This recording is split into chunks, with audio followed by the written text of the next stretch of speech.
তিনি নেই, তবে তার শিষ্যরা আলো ছড়াচ্ছেন। বলছিলাম অ্যালান ডোনাল্ডের কথা। সাবেক এই পেস বোলিং কোচ টাইগার পেসারদের বিশ্বমঞ্চে লড়াই করতে শিখিয়ে গেছেন। অ্যালান ডোনাল্ড রূপকথার সেই পরশ পাথর, যে পরশ পাথরের ছোঁয়ায় বদলে গেছে বাংলাদেশের পেস ইউনিট।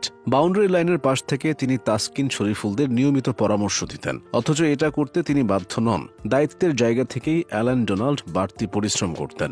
তার পরিচর্যায় তাসকিন, শরীফুল, হাসান মাহমুদ, এবাদত, মোস্তাফিজরা হয়ে উঠেছেন উপমহাদেশের অন্যতম সেরা পেস অ্যাটাক। 57 বছরের এই ভদ্রলোক তরুণ প্লেয়ারদের সঙ্গে বন্ধুর মতো আড্ডা দিতেন। একটা সময় পেসারদের হাতে বল তুলে দিতেই দ্বিধায় ভুগতেন বাংলাদেশের অধিনায়করা। স্পিন শক্তির উপর ভরসা করে আসতো টুকটাক সাফল্য। সেই দিন বদলে গেছে ডোনাল্ড জাদুতেই। এখন দেশে ও দেশের বাইরে বাংলাদেশের সাফল্যে বড় ভূমিকা রাখছে পেস আক্রমণ। বাংলাদেশের চিরচেনা স্পিন নির্ভরতা কাটিয়ে তিনি বাংলাদেশকে অনন্য এক উচ্চতায় নিয়ে গেছেন। ক্রিকেট ক্যারিয়ারে সাদা বিদ্যুৎ হিসেবে পরিচিত ছিলেন দক্ষিণ আফ্রিকান